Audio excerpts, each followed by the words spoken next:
विषय को रखने से पहले उस परमपिता परमात्मा के मुख्य नाम का हम सभी को उच्चारण करना होता है और हम सभी उच्चारण करेंगे।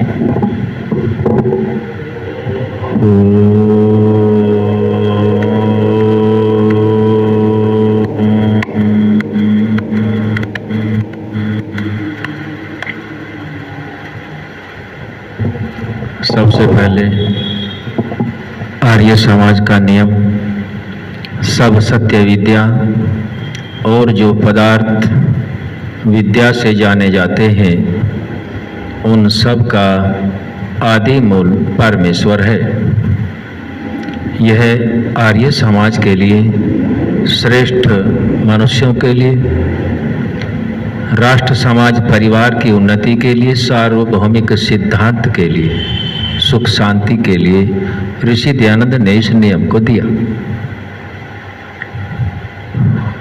विषय चला हुआ है 2 दिन से अविद्या का नाश और विद्या की वृद्धि। इस नियम से विद्या की वृद्धि कैसे होगी और अविद्या का नाश कैसे होगा, इस नियम को हम सभी ने पहले भी जान लिया है, पुनः समझने का प्रयास करते हैं। सब सत्य विद्या और जो पदार्थ, जितनी भी सत्य विद्याएं हैं और जो पदार्थ हैं, जिनको केवल विद्या से ही जानते हैं और उस विद्या को देने वाला परमेश्वर है। यह बात जब मन में बैठ गई और इसी सिद्धांत के अनुसार अपने जीवन को चलाना आरंभ कर दिया, आचरण में आने के पश्चात समझिएगा तभी विद्या की वृद्धि आरंभ हो गई है। क्योंकि जितना भी प्रकृति का साधन है सभी अविद्या के अंतर्गत है और अविद्या के कारण ही प्रकृति का निर्माण हुआ, ऐसा हमारे ऋषियों का कहना है। अविद्या ना हो तो प्रकृति को बनाने की आवश्यकता नहीं है। हाँ, इस प्रकृति में ही लिप्त रहे जा, बार बार जन्म लिए जा, यहीं अपना अच्छे बुरे कर्मों को करके इसी में फंसते रहें तो यह अविद्या की ओर बढ़ना होगा। और नियम के अनुसार जो परमात्मा ने ज्ञान दिया, वेद और वेद के अनुसार ऋषियों ने जिन शास्त्रों को दिया, विद्वानों से हमने जहाँ तक जाना उसके अनुसार आचरण में लाए, तो वहाँ से विद्या की ओर वृद्धि होगी। लेकिन वह विद्या की वृद्धि अविद्या के साथ रहते रहते ही होगी। अविद्या में लिप्त नहीं होना है, क्योंकि आत्मा को सभी जानते हैं, आत्मा तो निर्लिप्त है। प्रकृति का कैसे करना है? शहद का कड़हा भरा हुआ है, एक मक्खी उसका जब तक आनंद लेती है तो सुरक्षित रहती है, और यदि उस कड़हा में ही डूबकर अपना जीवन नष्ट कर लेती है तो हमें ऐसा नहीं करना। आनंद तो लेना है, इसका पूरा सुख लेना है, लेकिन अपने मुख्य विद्या का ध्यान करते रहना है। ये पहले नियम से यही सिद्ध हो रहा है कि हम परमात्मा की वाणी, जो सत्य विद्याओं का दर्शन, सत्य पदार्थों के ज्ञान के आधार पर देने वाला जो भी ज्ञान है उसका नाम वेद है, और वेदानुकूल कर्म ही विद्या की वृद्धि। जब विचार करिएगा, जब विद्या की वृद्धि हो जाएगी तो अविद्या तो अपने आप ही हटती चली जाएगी। और यदि हम इन प्राकृतिक संसाधनों को ही अपना सर्वस्व मान करके जिंदगी में जीवन यापन करते रहे तो ये साधन तो अधिक से अधिक मिल जाएंगे, भोग्य पदार्थ बहुत से मिल जाएंगे, लेकिन वहाँ विद्या का नाश भी होगा। अविद्या बढ़ेगी और विद्या का वहाँ नाश होगा। और इस नियम के अनुसार चलेंगे तो विद्या की वृद्धि होगी। और विशेष बात यह है, जब जब जहाँ जहाँ विद्या की वृद्धि होती है वहाँ सारे संसाधन की कमी नहीं रहती। योग्यता अनुसार समय पर सभी प्राप्त होते रहते हैं, क्योंकि उस मनुष्य के अंदर से जो सबसे एक खतरनाक बुराई है, अविद्या को आलस्य भी कहा गया है, असत्य को भी आलस्य कहा गया है। आलस्य नाम असत्य का है। जो असत्य बोलता है, असत्य कर्मों को करता है, तो वहाँ भी समझो कि आलस्य है। यदि असत्य कहें या आलस्य कहें तो एक ही अर्थ निकलेगा। या आज की बात कल, कल की बात परसों ऐसे करे तो यह प्रमाद है, यह आलस्य से भी खतरनाक है। और जब विद्या की ओर बढ़ जाते हैं तो ये दोनों चीज़ें निकल जाती हैं। जो हमारे जीवन में सुख साधनों को संपन्न कराने में बाधक हैं, विद्या के ग्रहण करते ही वे सभी बारी बारी से हमारे पास आने लगती हैं। अविद्या से तो उनका छूटना संभव है, उनकी जड़ कमजोर हो सकती है, लेकिन विद्या प्राप्त करने के साथ साथ उनकी जड़ भी कमजोर नहीं, आने वाली पीढ़ी का भी दर्शन कराती है और वे भी संसाधनों के साथ ही विद्या को प्राप्त करते जाते हैं। विद्या प्राप्त करने के लिए अविद्या का नाश अपने आप ही होगा, तो हमें अपने अंदर ही इन बातों को धारण करना होगा, ताकि हमारी आने वाली संतति उस पर चल करके अपने सर्वांगीण विकास को करते हुए विद्या को प्राप्त हो। जितने भी हमारे पूर्व में राजे महाराजे हुए, आर्यव्रत का सार्वभौमिक राज्य रहा, इसी सिद्धांत के आधार पर हुआ। कभी यहाँ किसी वस्तु की कमी नहीं आई। और जितने जितने हम केवल अविद्या में लिप्त होते गए, हमारा ज्ञान भी शून्य होता गया और आक्रांताओं का हमारे ऊपर शासन भी होता गया। इसलिए हमें अपनी संस्कृति के अनुसार विद्या की वृद्धि करें, और हमारे योग्य जितना भी ऐश्वर्य है वो तो स्वतः ही आएगा, परमात्मा की कृपा से आएगा। ऐसा सभी ऋषियों का एक मत है। अब आगे के प्रश्न रख लेते हैं। आगे का प्रश्न हमने कल तक रखा था कि मोक्ष में आत्मा को किस शरीर की आवश्यकता है? भौतिक शरीर की, सूक्ष्म शरीर की, या स्वाभाविक गुण शरीर की आवश्यकता है? इस प्रश्न को कल रखा गया था। डॉक्टर संजय आर्य जी इसका उत्तर देना चाह रहे हैं, इसका उत्तर देंगे।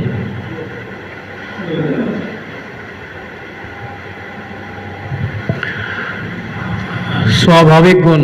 हाँ, आत्मा का जो स्वाभाविक गुण शरीर है, जिसको हम संकल्प मात्र शरीर भी कहते हैं, उसकी आवश्यकता होती है। अगला प्रश्न है, आत्मा के स्वाभाविक गुण कितने हैं? 6, 17 या 25? आत्मा के स्वाभाविक गुण कितने हैं? 6, 17 या 25? इसका उत्तर राजीव आर्य जी देंगे, जो प्रधानाचार्य हैं, इसका उत्तर देंगे। आत्मा के स्वाभाविक गुण 6 हैं। बहुत सुंदर। स्वाभाविक गुण 6 बताए गए हैं। जहाँ ये 6 लक्षण मिलेंगे वहाँ आत्मा है। अब इन लक्षणों तो 6 हो गए, इन 6 लक्षणों के नाम बताने हैं। नाम बताएंगे अशोक आर्य जी। आत्मा के 6 गुणों के लक्षणों के नाम, 6 गुणों के नाम।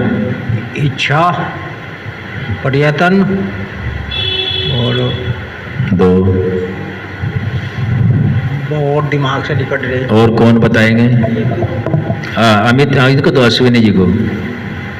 अश्विनी जी प्रयास कर रहे हैं, बढ़िया बात है। इच्छा पर्यधन, हाँ सुख दुख, हाँ, ईर्षा द्वेष। बहुत ही अच्छा जवाब है। इच्छा, द्वेष, प्रयत्न, ज्ञान, सुख और दुख, कैसे भी कहो, ये 6 लक्षण आत्मा के स्वाभाविक गुण हैं। ये आत्मा के साथ ही रहेंगे। स्वाभाविक गुण अलग नहीं हो सकते। अगला प्रश्न है, आत्मा की शक्ति भी है। जब आत्मा मुक्ति में होगा, कहाँ होगा? मुक्ति में होगा, तो कौन सी शक्ति से आनंद भोगेगा? उस शक्ति का नाम स्वशक्ति, ईश्वर शक्ति या प्राकृतिक शक्ति। 3 ऑप्शन है। प्रश्न फिर सुनिएगा। आत्मा सुख भोगता है कौन सी शक्ति से? स्व शक्ति, दूसरा है ईश्वर की शक्ति, तीसरा है प्राकृतिक शक्ति। इनमें उत्तर एक है, तो इसका उत्तर अशोक आर्य जी देने का प्रयास कर रहे हैं। ईश्वरीय शक्ति से जी। ईश्वरीय शक्ति से सुख भोगेगा मोक्ष में। हाँ जी, उसी की व्यवस्था में रहेगा। अच्छा अच्छा, प्रश्न दोबारा सुनना चाहोगे? वह कौन सी शक्ति है जिससे परमात्मा के आनंद सुख को भोगता है? अब प्रश्न का उत्तर बदल जाएगा, ऐसे ही समझ लेते हैं। वह कौन सी शक्ति है आत्मा की जिससे परमात्मा के आनंद सुख को मोक्ष में भोगता है? उत्तर है स्वशक्ति, ईश्वर शक्ति या प्राकृतिक शक्ति। उत्तर देने का प्रयास संजय आर्य जी उत्तर देंगे।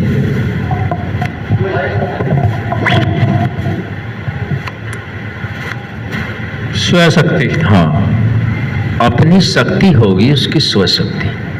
मुख्य शक्ति एक प्रकार की है, मुख्य शक्ति तो एक प्रकार की है।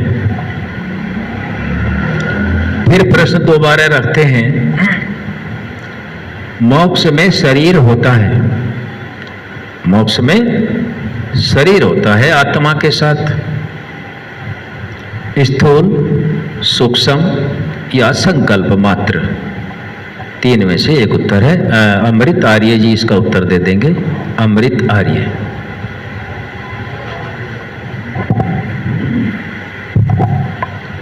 ओम संकल्प मात्र। हाँ, बिल्कुल सही उत्तर, जैसा ऋषियों ने हमें ज्ञान दिया उसके अनुसार यही है। एक प्रश्न बढ़ा लेते हैं। आत्मा शरीर में विद्यमान होता है और आत्मा मुक्ति का सुख भी भोगता है, ठीक है जी। तो जब शरीर में होता है तब कितने शरीर आत्मा के पास हैं? 2। आप सब सहमत हो? एक सूक्ष्म शरीर और एक स्थूल शरीर। ये सूक्ष्म शरीर और स्थूल शरीर को हम दूसरी भाषा में कहते हैं कर्ण। क्या कहते हैं?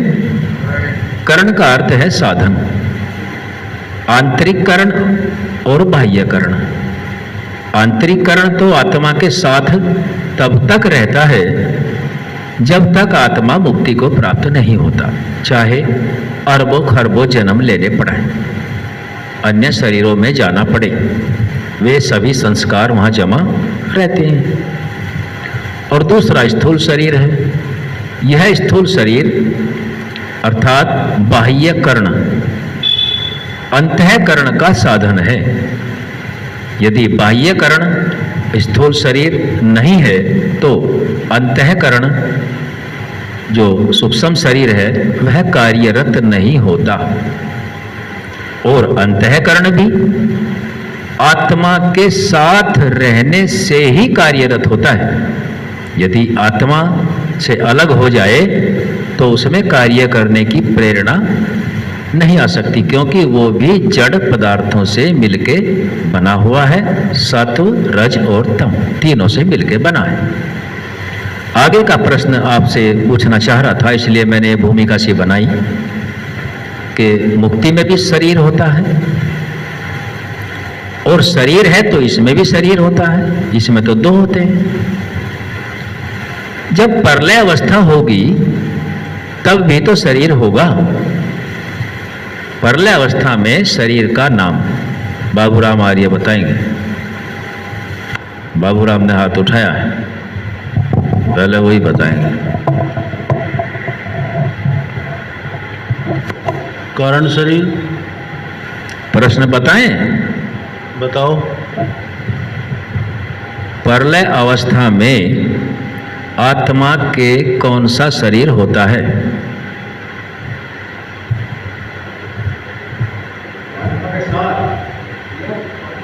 इतना ही बोलेंगे, ज्यादा नहीं, वो समझते हैं। कारण शरीर यार। हाँ, अब शरीर कितने हो गए? कौन सा शरीर है जी? हाँ, अगर कारण नहीं होगा तो शरीर प्रलय के बाद कैसे मिले? तो वहां कारण रूप में शरीर होगा, कार्य रूप में अब है, कार्य रूप में अब है। 17 तत्व हैं, लेकिन ये का भी प्रलय होएगा, लेकिन इनके कारण जरूर रहेंगे, ठीक है ना।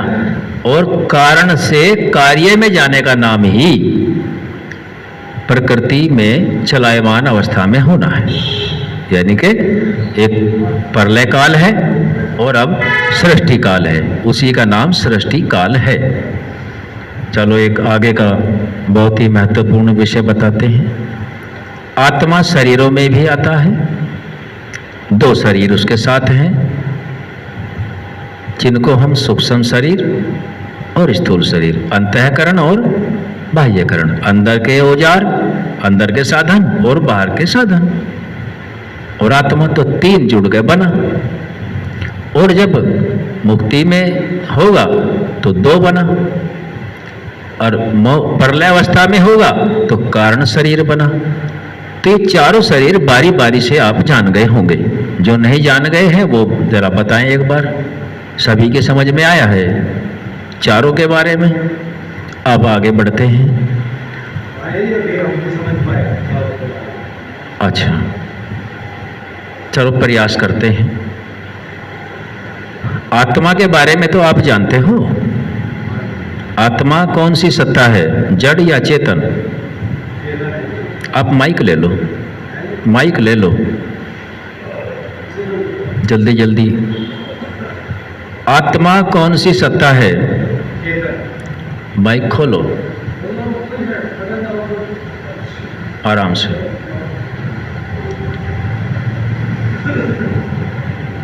आत्मा कौन सी सत्ता है? चेतन। और ये चेतन सत्ता किसके साथ कार्यरत होती है?